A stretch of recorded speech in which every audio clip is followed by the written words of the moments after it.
The Knowledgeable Provider podcast is intended primarily to entertain, also to inform, but it is not a substitute for actual medical training and should not be used by anyone to diagnose or treat any medical condition in themselves or others. If you need medical advice, please make an appointment to see your own knowledgeable medical provider.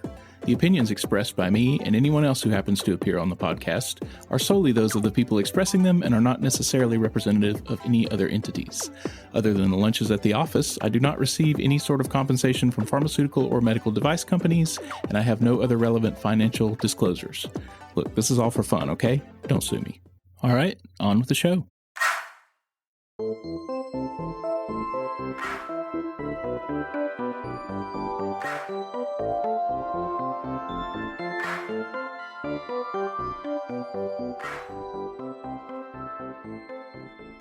Hello, welcome to the Knowledgeable Provider Podcast. I'm Jody Marks.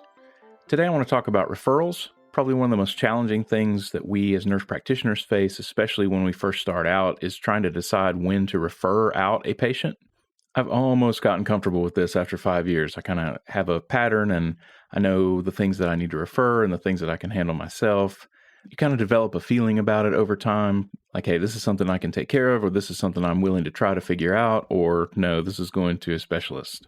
I want to do a whole episode at some point about the difference between nurse practitioner training and physician training, but my general view on that is that I understand that I'm not a doctor. I understand that my training is not the same as going through medical school and residency.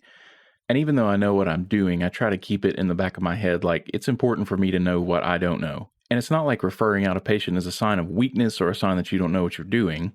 But I think it's very important for us to recognize when something is out of our league or something that we are not really capable of or equipped to manage. I used to worry a lot about what the patients would think of me if I referred them out, or what the specialists were going to think of me when they received the patients that I sent them.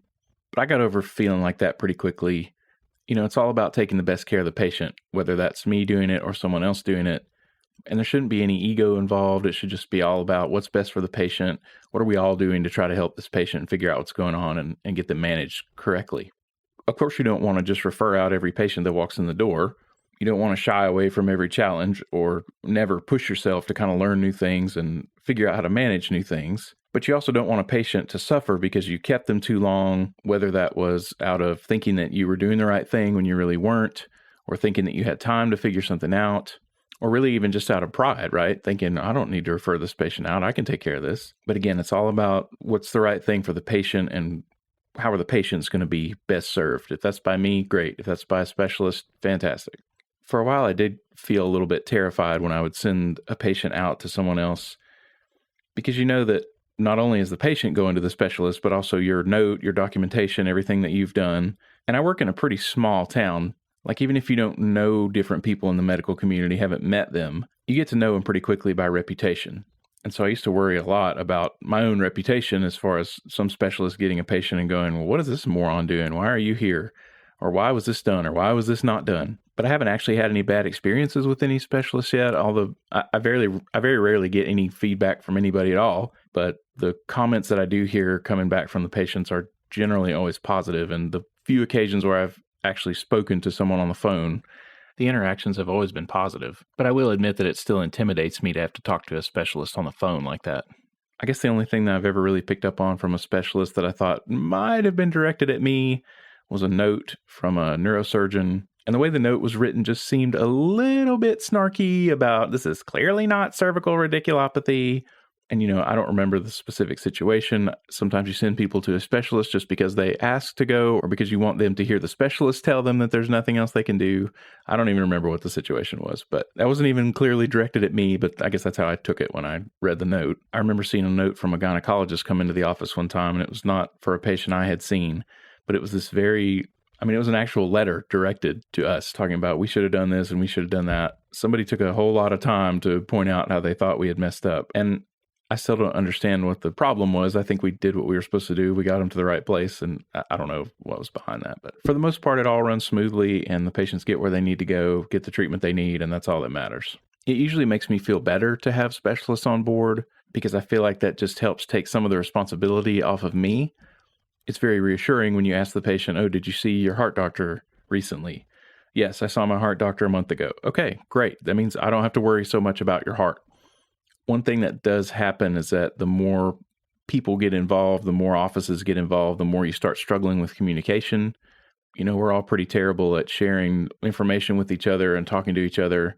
And a lot of times we end up just relying on the patient to tell us what's happened in other offices because we don't have the notes. And so when you get a bunch of cooks in the kitchen like that, you start having medicines changed and other people don't know it, that sort of thing. I don't understand why we can't just have a healthcare cloud that has everybody's information in it from every medical practice. And if you wanted to look up something, you just click on the cloud and look it up. Seems like that's something we could very easily accomplish these days. And hopefully it is easier maybe in other areas or within particular healthcare systems. But with us being an independent shop, we can't just click on the records of everybody in the huge health system. So you do start to have some issues that way once more specialists get involved. But I think in most cases it's worth any extra confusion that might get thrown in. A few things to think about in general when you're doing referrals. When I'm writing a note on a patient that I know I'm sending somewhere else, I write my note more thinking like, okay, the specialist is going to read this. And I need to explain clearly what it is I think this patient has, why I'm sending them out. And, the primary care notes tend to be a little wide ranging. We might talk about 4 or 5 different problems and all these different things. So if I know somebody's got an issue that's being referred out, I try to address that issue first in the HPI, and then I try to start my plan by talking about that problem, just so that somebody doesn't have to dig through all the other stuff that we might talk about to figure out why is this patient here at my practice. And even in the problem list, the diagnosis, I'll try to put that problem first, just to try to save them some time. I assume the specialists read my notes. I don't know that for sure, but I have to act on that assumption that they are actually looking at the notes. If you need to get a referral done quickly, like if there's something you're really concerned about and you want that patient to go to a specialist like within the next couple of days, if you're not doing the referral yourself, like if you're not calling the other provider yourself, you need to make sure that the staff, whoever's doing the referral, is clear that, hey, we need this done quickly.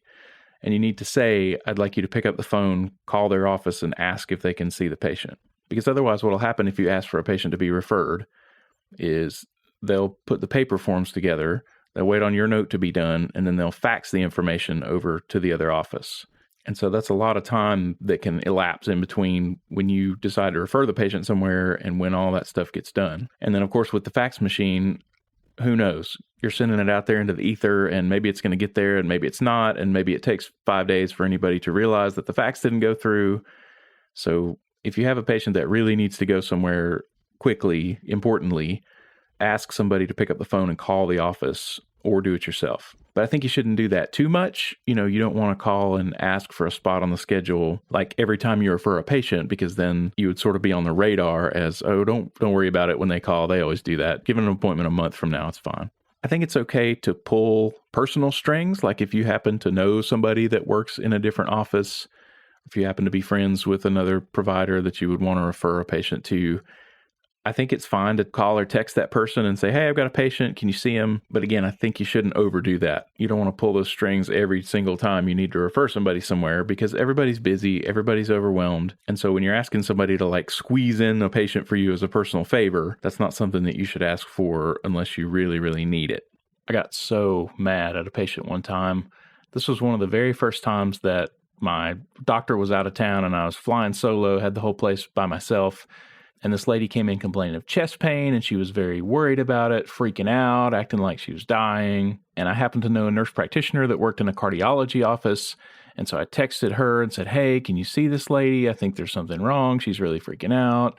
And so she got an appointment to see this heart doctor like within a day or two. And then later I found out that she canceled the appointment, didn't even show up because she had to go off on vacation first. And then when she came back from vacation and finally made it to this appointment that I had bent over backwards to try to get for her especially, she complained about the wait time and acted a fool there. And I'll tell you, when you get burned like that, it makes you way less willing to try to pull a string and do something special for somebody when it ends up turning around and biting you in the butt like that. We're pretty lucky here in the area I work in that we have most specialties that we typically need right here in town or within 30 or 45-minute drive. Here in North Alabama, we're almost the same distance between Birmingham and Nashville. So an hour and a half north or south, you have University of Alabama at Birmingham or Vanderbilt University medical centers. And those places have all the specialties that we don't. They have all kinds of research going on, all kinds of really well-known people and practices. And so we're pretty lucky here in this area that we have places to refer people to. And if you have centers like that, don't forget that those are an option. Sometimes we'll refer somebody to the local specialist and they'll go through the whole ringer of seeing all the people locally and nobody can figure the situation out or they're not satisfied with their care. I'll tell people it's always an option. Sometimes it helps to just get out of town, go see somebody else, get in a different system, and let somebody with fresh eyes just take a new look at the whole situation. And sometimes you do truly have patients who are so complicated that they need to be at a specialty center with specialty people that have experience or who are willing to at least try to take on the problem. And people are willing to travel. If people get desperate enough and suffer with a medical issue for long enough, they will be willing to spend money and travel and take time off work to go see Uber specialists to try to get the problem resolved. We do have people that go to Mayo or MD Anderson or Cleveland Clinic for different things. And so if you have a patient that has something that's just super rare, or they're on the hamster wheel of seeing the local specialists and they're not getting the answers they need, it's okay to bring that up. It's okay to suggest, hey, why don't we just send you to a big deal specialty center and you can just start over. So some general suggestions, general ideas about when to refer patients out. If you just feel overwhelmed, there are some patients that will just make you feel uncomfortable or make you feel like you're in over your head, even when nothing acute is going on with them. For me, that's transplant patients. I really want to make sure that those patients are seeing their transplant specialists on a regular basis and that those people are in the loop. Those are the people where I put their doctor's name and the doctor's phone number in the chart, and I'm getting on the phone and calling or texting that person if I have any questions or if I do anything and I want to make sure it's okay. Those are the ones that I'm really reaching out and going, hey, I'm seeing your patient. Just want you to know this is what's going on. Of course, patients that have rare diseases or diseases that you don't have any experience dealing with, if they're on some kind of specialty medication that requires very close monitoring or very specific regimen of monitoring, if they're getting some kind of infusions, right, if they have indwelling lines that have to be monitored, or anybody that requires invasive sort of procedures on a regular basis. I picked up a new patient one time that asked if they could come into our office to do their bladder irrigation thing that they had to do regularly. And I try to be pretty accommodating. I try to figure out how we can do things. And so in the back of my mind, I'm going, well, I guess I can put in a catheter and let them do the infusion in the office and blah, blah, blah. And I had to put the brakes on and go, wait, no, come on. You need to go to the urologist for that. If somebody's on medicines that you're just not comfortable prescribing or that you're not allowed to prescribe, I'm usually pretty comfortable prescribing things that come from specialists. Like once the patient is stable and has what they need and is on a good regimen, I definitely don't mind renewing those prescriptions. But if we're starting from scratch, if we're trying big deal medicines that I'm not familiar with, not comfortable with, specialist needs to be managing that. If you just can't figure out what's wrong with a patient, if you're trying and struggling and the patient's still having issues, that's a good time to make a referral and get somebody else involved. Usually, probably 99% of the time, you should be able to at least put the problem into the right bucket, right? Is this an endocrine problem? Is this a rheumatological problem? Is it a cardiac problem, pulmonary? You should be able to at least pick the right specialty, narrow it down until you get in the right neighborhood of what's going on. It's pretty rare that you come across a problem that you can't at least put in the right framework as far as which system is involved or what kind of issue is going on. The ones that you're really stumped, that you really have no idea about, those are very challenging. And it really becomes challenging when you've already referred them here, there, and everywhere, and they've seen all the specialists and they're still having the problem. And then they come back to you. You kind of feel like, well, I've already told you what I think. I've already done what I can do. I don't know what else to tell you. Sometimes those are the ones that you end up offering a trip to an out-of-town specialty center. Why not? I don't have anything else to suggest. If somebody has a chronic problem that you are comfortable treating, but they're just not doing well, they're not getting better despite your best efforts. A good example is diabetes. Obviously, I don't think you should send every patient with diabetes to endocrinology to be managed. That's something that we should be able to do in primary care, and it's so common. We should definitely be able to handle that. And especially for diabetes, I feel like for your typical adult type 2 patient, endocrinology doesn't have anything else to offer than I would offer. Really, the only situation I would think for an adult patient to be going to endocrinology is if they have to be on an insulin pump that has to be closely monitored and managed. We don't really have the capability of doing that. We can manage the pumps, again, after they're stable. If it's a patient who has type 1 who's been managing their sugar forever and they just kind of do their thing and keep their A1C where it's supposed to be, and all we have to do is kind of re-prescribe the insulin for them, definitely comfortable doing that. And of course, I think kids who are type 1, that should definitely be handled by endocrinology until they learn what they're supposed to be doing. But just for your regular old adult type 2, I think the only benefit of sending somebody like that to endocrinology is just so they feel like, okay, this is a big deal now. I'm having to go see a specialist. And sometimes a specialist telling you, okay, you have to do this and this and this, and here are the medicines you're going to take, and this is what you're going to do. Sometimes I feel like patients just respond better to that if they're hearing it from a big deal specialist, and if they realize they're having to pay more money to go see this specialty clinic. Sometimes I think they're just more willing to get on board with that. Like when plain old nurse practitioner Jody down at the local clinic tells you that you need to take these medicines for diabetes. Yeah, okay, they're too expensive. Yeah, I'm not going to do that. Yeah, whatever. When I have to travel 30 minutes to go to Dr. Diabetes and wait 2 hours to see them and pay extra money and whatever, and they tell me, hey, dude, your A1C is way out of control and you're going to die if we don't get this under control. And here's the 7 medicines you have to take now. It's just sort of a different presentation. And sometimes I think that is helpful for people to hear if they're struggling to understand what's going on with them or if they're just not doing what they ought to do. Kind of the same thing with like sending somebody to cardiology for blood pressure management. It's not like they have access to any different blood pressure medicines really, other than maybe some of the newer name brand medicines that maybe a specialist would have better luck getting covered with insurance. It's sort of the same idea there. You know, it's one thing for regular old Jody that you see every 6 months to tell you that your blood pressure is running too high. It's another thing for big deal Dr. Cardiology to tell you, hey, dude, you're going to die of a heart attack if you don't get this blood pressure under control. And here's the 7 medicines you're going to take. Kind of the same situation there.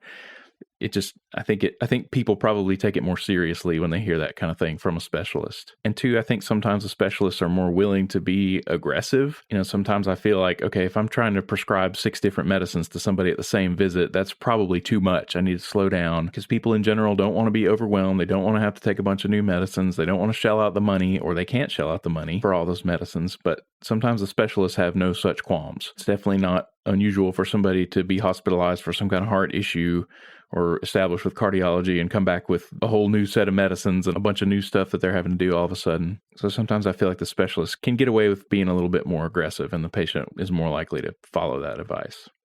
If there's some kind of chronic issue going on that maybe you understand, but you don't have any experience managing it, maybe you refer out, or maybe this is an opportunity to learn how to manage that.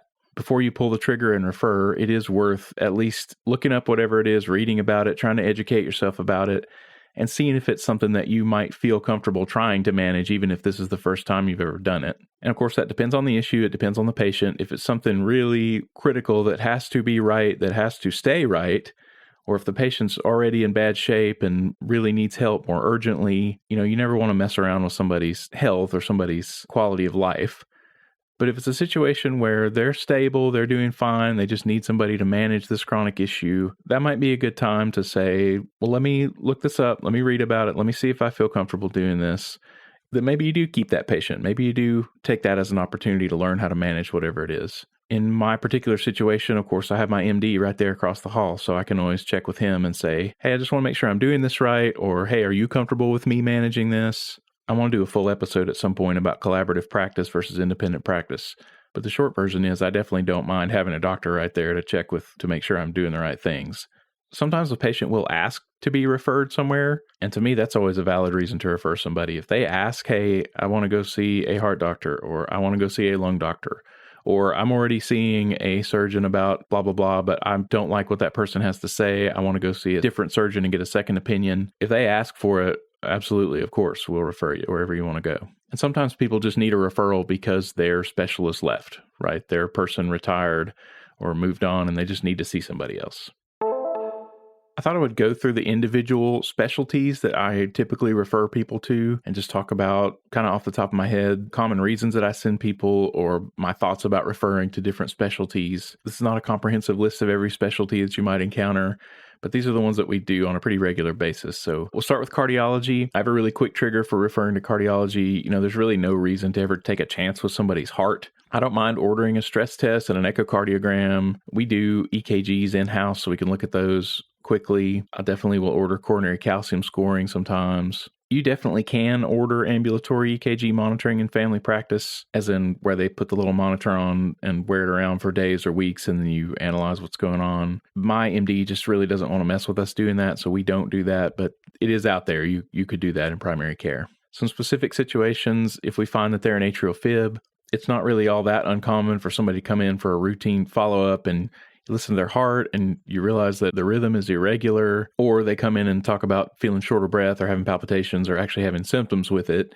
and do an EKG, and lo and behold, they're an atrial fib for the first time. And one of the benefits of primary care, of seeing the same patients over and over and over again, is that you have something to compare it to, right? So we pull out their chart, look at the EKG from the last time they were there, and we can compare and see, is this a change or is it not? And I'm definitely comfortable managing anticoagulation or monitoring atrial fib long-term, but I think everybody that has a new diagnosis of that should go to cardiology to be evaluated. It seems like we're moving back toward a rhythm control strategy now as being preferred over rate control. And so I feel like the patient deserves to have a cardiologist figure all that out and pick which path we're going down and what procedures we might be able to offer, what medicines we need to be on.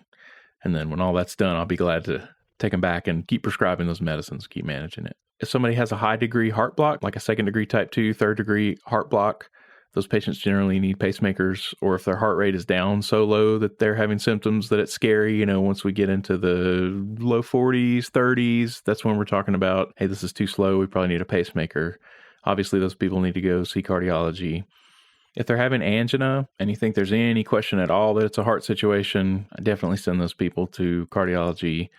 And remember anginal equivalents, right? Not necessarily the typical elephant sitting on my chest pain, but like shortness of breath or pain in other weird places. Remember that any of that can be heart stuff. And those are situations where if they don't have a heart doctor already, I will go ahead and order the stress test or maybe an echo while I'm doing the referral to cardiology so that they'll already have that information by the time they make it there. I also don't mind ordering a troponin or a pro-BNP. If I think somebody really is having an event, like not clearly enough that I need to send them to the emergency room, but just as a little bit of reassurance that there's nothing we need to take care of right now. Usually we can get those numbers back same day. So if those things come back elevated, it gives you a reason to tell the patient, okay, hey, there's really something going on with your heart. I think you should go to the hospital and just get this addressed now instead of waiting for whatever we had planned to do. Hyperlipidemia that you can't control. If you're already on statins and you're already on ezetimibe, already doing lifestyle modification and the cholesterol's still just through the roof, I usually will send those patients to cardiology. We haven't started really doing the PCSK9 medicines ourselves yet, so we like to have cardiology on board for those folks. Sometimes people will ask to go see cardiology just because of their family history. If this is a situation where everybody in their family dies at age 45 from a heart attack, sometimes they will come in and say, do you think I ought to just go see a heart doctor, get my heart checked? And my answer to that is, like always, yes. Yes, let's send you to cardiology. Just get established, get checked out. There's no reason not to. Pulmonology.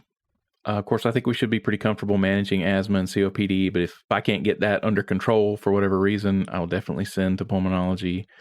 We will order pulmonary function testing and chest imaging. We can do chest x-rays in-house, and then if we need CTs or whatever, we can order that. And again, that's something I might do on my own as we're in the process of referring the patient to pulmonology, just so they'll already have that information when they get there. If you have any concern for anything that's not asthma, COPD, like more complicated lung issues, something like pulmonary fibrosis maybe, or anything else that just doesn't quite fit the picture of what you expect for your typical asthma, COPD folks, good idea to send them to pulmonology.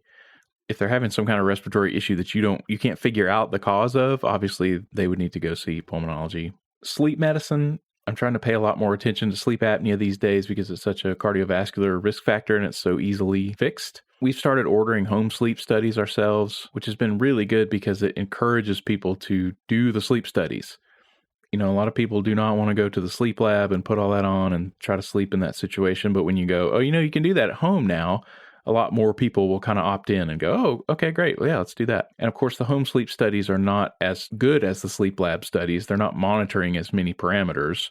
But if you just need to find out, does somebody have sleep apnea or do they not, home sleep study is a great option for that. You order it, they send the patient the equipment, patient does the sleep study, sends it back, and then a sleep physician interprets the report. And they're very informative. They kind of tell you exactly what to do. You get all the actual numbers from the study, you get the AHI score, and then it pretty much says like, hey, this patient has moderate sleep apnea. We recommend doing A, B, C, and D.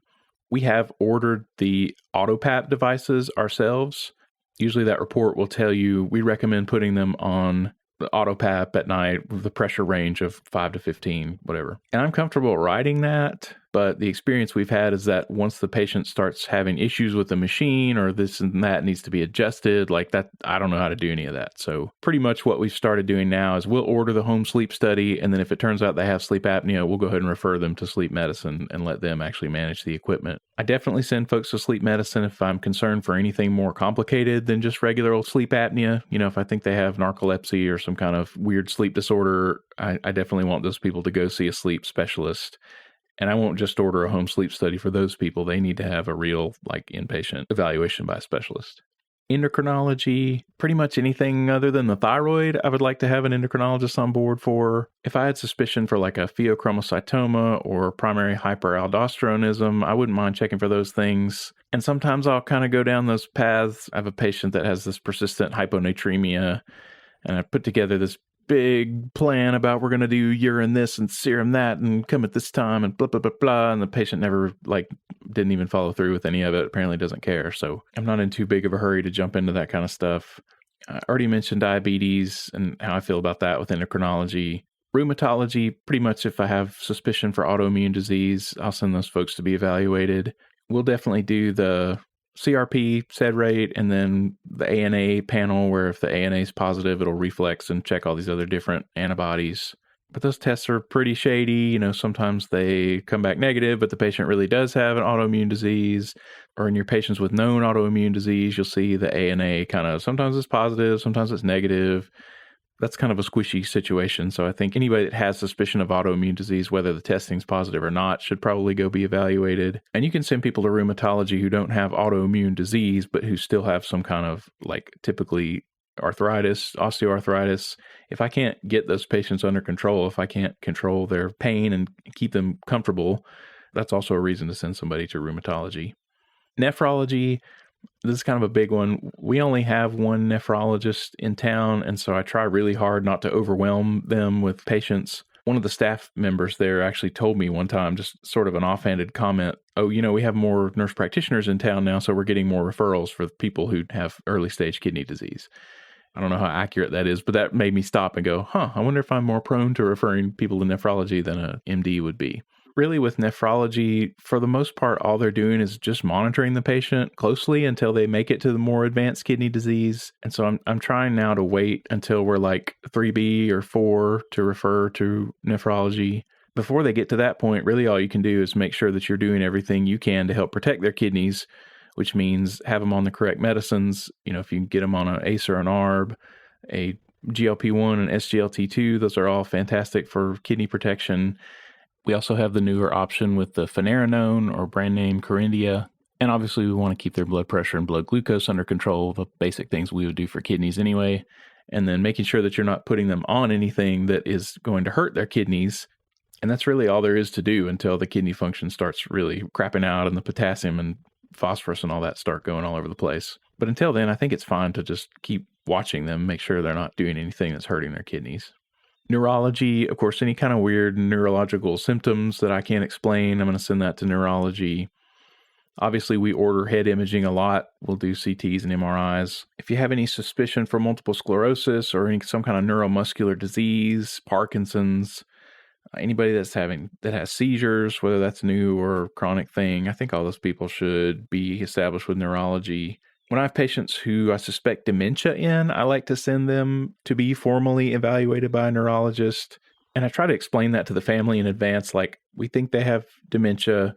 There's probably not a great deal that can be done about it, but I think anybody in that situation deserves at least one evaluation by a neurologist just to make sure that there's not something else going on that maybe could be fixed so that we don't write off something like normal pressure or hydrocephalus that could be fixed as dementia and just let the person decline when really they have something else that could have been addressed. Neurosurgery, we end up seeing a whole lot of people that have cervical or lumbar radiculopathy. And typically, if that's what I suspect, I'll just order an MRI first and see what the result of that is. If they end up having significant neuroforaminal encroachment or of course, spinal stenosis, I always send those folks to neurosurgery to be evaluated. As far as the discs in the spine, it's pretty remarkable what will respond to physical therapy. So I try to always give people the option of you can go talk to the neurosurgeon and see what they want to do, or we can try physical therapy. If you're not in a situation where there's significant nerve impingement, where you're worried about like real loss of function, a lot of times you can try physical therapy for those people. But I usually will at least offer, hey, if you want to go talk to the surgeon, get their opinion, see what they want to do. Absolutely. If anybody's lost any kind of function at all, obviously they need to go to neurosurgery if you think it's coming from the spine.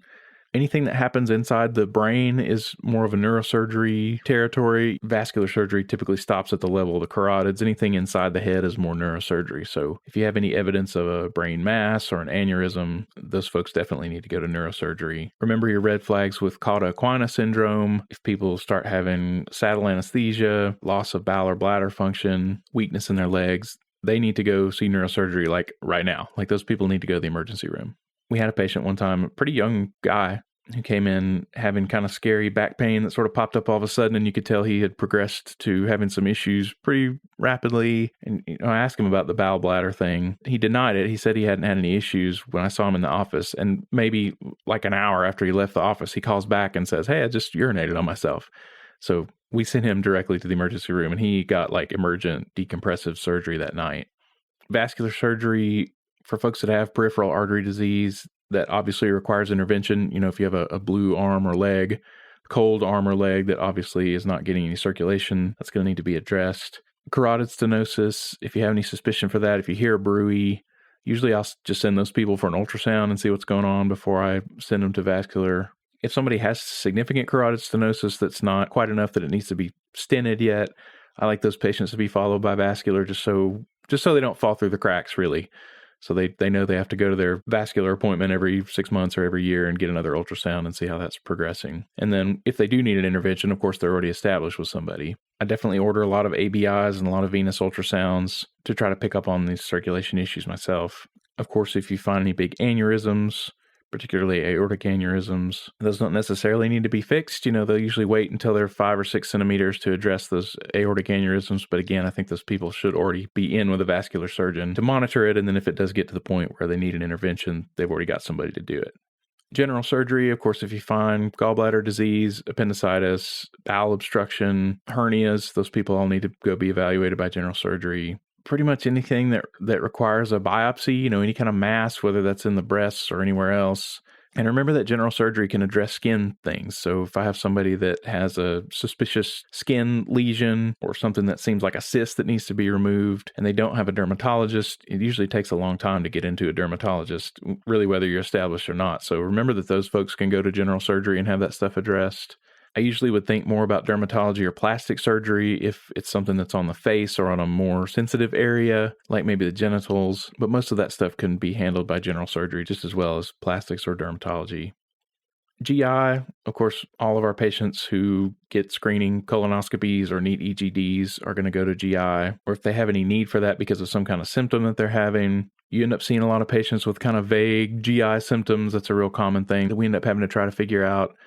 If there's something like that going on that I can't explain or can't get on top of, I'll definitely send them to GI. If there's concern for cirrhosis, concern for liver issues, that can go to GI. I don't tend to go down that path for people that I think probably just have fatty liver. You definitely can send somebody for the fibroscans, and that can be managed by GI. But typically with fatty liver, as long as I don't think they're heading toward cirrhosis, we know what to do to turn that around, right? We get them on statins. We try to make good lifestyle changes and have them stop drinking, that kind of thing. So that should be something we can address on our own as long as we're not heading toward like liver failure. I don't send a lot of people directly to hepatology. Usually I'm going to let GI make that referral. Ophthalmology, again, not one we typically refer directly to.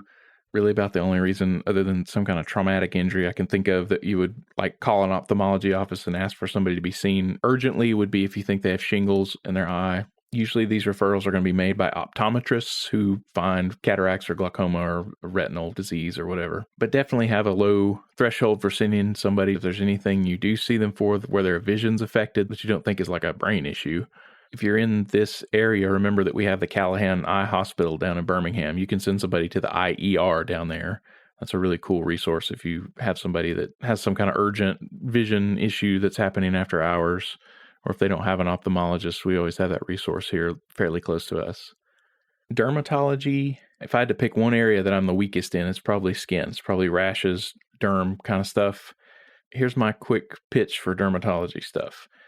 things that are red and itchy that don't respond to topical steroids, things that are in skin folds that don't respond to topical antifungals, and anything that looks scary, like it might be skin cancer, all goes to dermatology. Because as a general rule, I don't know what it is and I don't know what else to do about it.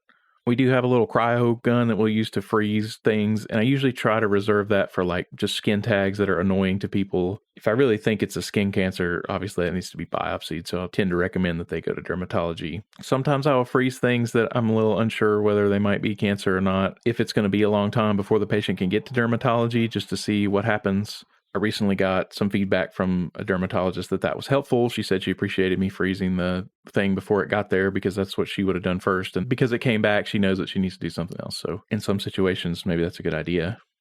Podiatry, if they have any kind of foot deformity that needs to be addressed, like skeletal deformity, any foot pain that's not resolving. Plantar fasciitis, usually I can get on top of. I usually kind of know the recommendations to make for that. A lot of times my experience with that has been they go off to podiatry and they tell them to buy better shoes and it fixes it. So I can tell somebody to buy better shoes. But if they have any kind of issue that's not resolving with more conservative treatment, definitely podiatry.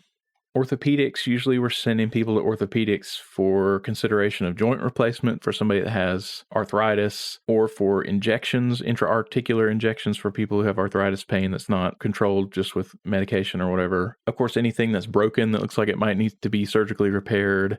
Rotator cuff tear is another big one that we always send to orthopedics. Other than a rotator cuff tear, any other kind of shoulder stuff usually can go to physical therapy and be addressed that way. But if you think they have a tear, they should be evaluated by ortho. To me, anything in the knee that makes it unstable is a reason to go be evaluated by ortho. Or if you think they have in any other part, any kind of ligament or tendon or cartilaginous kind of tears that could be fixed. We do x-rays in-house, and we'll definitely order MRIs to look at things before they go to orthopedics. Of course, if you think they have an infection in a joint, that's a big reason to send somebody to ortho.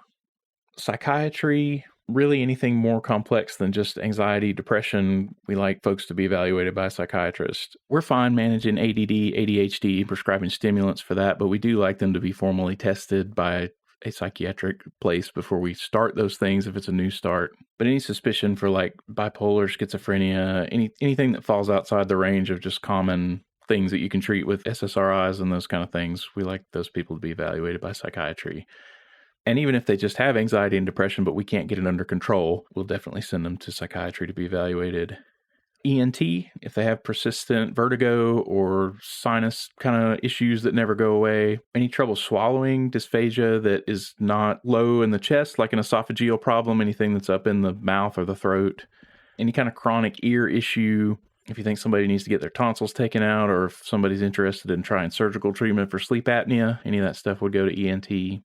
Infectious disease, any kind of weird thing that's not responding to your typical antibiotics. If you get a culture back that has something that's just super resistant to a lot of things, some kind of chronic infection that's going to require antibiotic treatment at home, like home infusion therapy. Anybody that leaves the hospital with some kind of crazy hospital-acquired infection should be followed by ID. HIV, I feel like I would be okay managing HIV, but I really don't have any experience with that. I might think about sending a patient with new diagnosis of HIV to infectious disease. That might be something I would talk with my MD about and see if we'd be comfortable trying to manage that or no. Hematology, of course, if you have some reason to suspect that somebody has cancer, then they need to go to hematology oncology. If somebody has anemia that requires an infusion or transfusion, a lot of times we end up sending people for platelet issues, either too low or too high. Urology, if you have suspicion for prostate cancer, either because the prostate feels unusual in the rectal exam, or more commonly if the PSA is elevated or they start having weird urinary symptoms that you can't get under control. People who have stones, recurrent kidney stones, if there's hematuria that you can't explain, a lot of times we'll order a renal ultrasound just to look for something like that. But if you don't find any explanation for it, probably a good idea for them to be evaluated. People with recurrent UTIs that you can't get on top of, either with vaginal estrogen for postmenopausal women or prophylactic antibiotic therapy. Of course, UTIs in males are always kind of an abnormal thing that probably should be evaluated. Prostatitis that doesn't respond to just regular antibiotic treatment. Incontinence that's not responding to medication. For female patients, you can always send those to either gynecology or urogynecology. Same thing with any kind of prolapse that might need to be addressed surgically. That can either be urology or gynecology or urogynecology. For men with erectile dysfunction that doesn't respond to medication, they want to consider doing the direct injections or getting an implant. Gynecology, we like for all of our female patients to have gynecologists until they're done with their cervical cancer screening, really. But specific things that we're going to send for, really anything that might require an invasive procedure, if somebody is having uncontrollable bleeding that might end up needing an ablation or a hysterectomy or fibroids removed. If they're interested in contraception other than birth control pills, so if they want to do the implanted device or the IUD, if they're just having menstrual issues, super heavy periods, painful periods, whatever, that don't respond just to oral contraceptives. I have maybe 1 or 2 patients who are doing hormone replacement that still have their uterus intact but don't want to see a gynecologist. So I'm doing the estrogen and progesterone, but really our general preference is if somebody still has a uterus but needs to be on hormone replacement for vasomotor symptoms of menopause, we like for those people to be monitored by gynecology. If they don't have a uterus, we're definitely fine just putting them on estrogen and letting them ride. Pain management, really anybody who's gotten to the point with chronic pain that they need to be on long-term opiates probably should go be evaluated by pain management to see if there's anything else that could be offered. One thing that I've learned is that pain management does not necessarily like to take over prescribing opiates. If you have somebody who's already on an everyday opiate, the pain clinics are not in a hurry to take that over. And sometimes that is really why we're sending them, is because okay, we've been feeding them pain medicine and nothing's changing and we're not super comfortable doing that. So we really want them to go see pain management. Usually the pain management clinics are not in a hurry to go, oh yeah, great, we'll take over writing that pain medicine.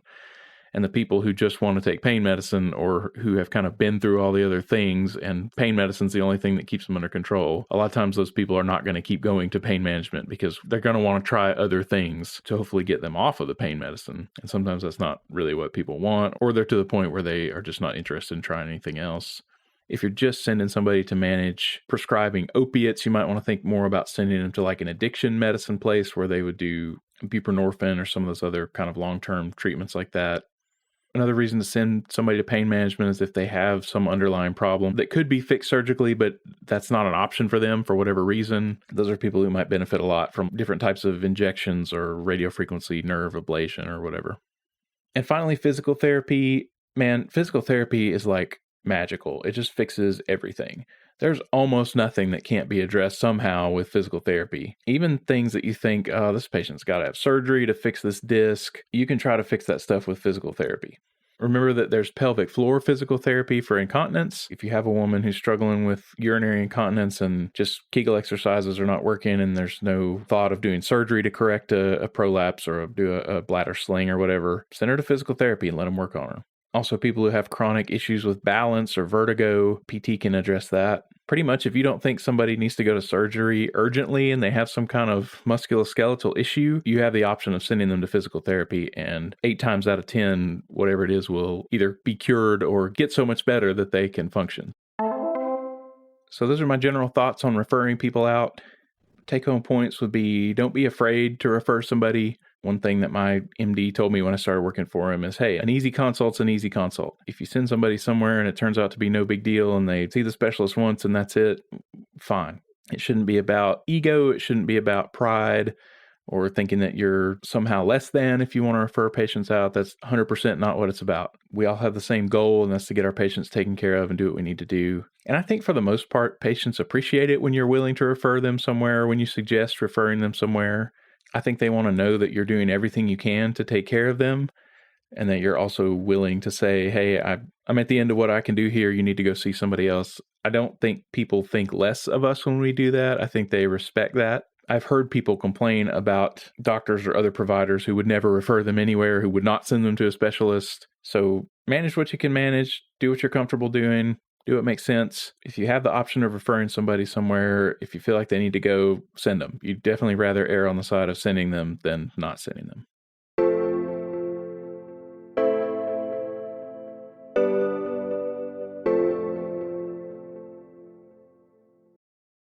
All right, that does it for this episode of Knowledgeable Provider.